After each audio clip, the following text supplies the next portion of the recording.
Important battles until the Battle at Saratoga by Hampton Briley, Reese Massarelli, David Liggett, William Rice. Teachers, Miss Greene, 2B. Lexington and Concord. General Gage led his troops toward Concord, where a stockpile was. Dr. Warren found out about Gage's intentions to march to Concord by way of Lexington to seize Samuel Adams and John Hancock. Dr. Warren sent for Paul Revere. Paul Revere informed everyone on his famous ride, yelling, "The regulars are coming." The British marched into Concord to find an empty arsenal. Then 4,000 Minutemen attacked. Samuel Adams said, "This is a glorious day for America."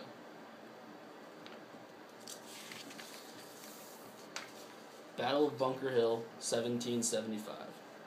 The Battle of Bunker Hill was the first major battle of the Revolutionary War. The British had position in Boston, and the only way that the Americans could gain position back was to fire artillery from Charlestown and Dorchester Heights north of Boston. General Gage of Britain decided to meet the Americans at Bunker Hill. The Redcoats marched in, but were driven back, but eventually came back and won because the colonists ran out of ammo. The British triumphed, but it was a moral victory for the Americans because they proved themselves as a professional army. Battle of Trenton, winter of 1776. During Christmas night of 1776, George Washington led 2,400 men in small rowboats across the icy Delaware River. The next morning, Washington and his men had marched 9 miles through snow to Trenton, New Jersey. Trenton was held by Haitian and British troops. The Haitians had drinking too much the night before due to the snowstorm and were all still sleeping it off. Washington and his men killed 30 enemy troops while capturing 618 men and 6 cannons. 8 days later, American soldiers rallied by another victory against 1,200 British troops stationed in Princeton.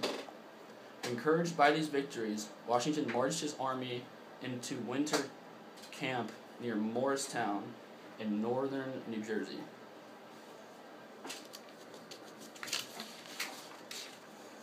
Battle for New York City, summer of 1776. In the summer of 1776, General William Howe and Admiral Richard Howe joined forces on Staten Island. They sailed into the New York harbor with the largest British expeditionary force ever assembled at the time. 32,000 British soldiers and thousands of German mercenaries outnumbered Washington's troops by 8,000 men. Untrained American troops with poor equipment began to retreat because of the formidable opponent. New York was lost to the British.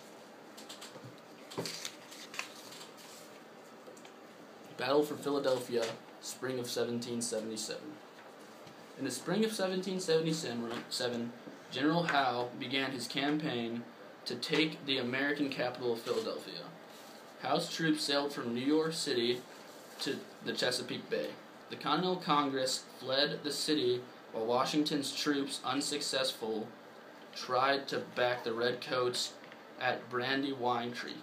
The British captured Philadelphia.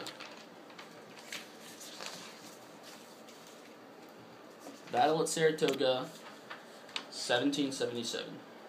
General John Burgoyne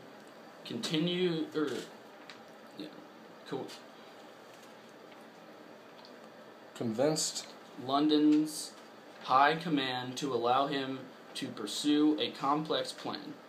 His plan was to lead an army down a route of lakes from Canada to Albany, where he'd meet Howe's troops in New York City. They would join forces to take New England from the rest of the colonies. Burgoyne set out 4,000 redcoats, 3,000 mercenaries, and 1,000 Mohawk warriors. General Horatio Gates of America gathered a mass amount of troops. Gates' army surrounded Burgoyne at Saratoga, where he surrendered his battered army to General Gates on October 17, 1777.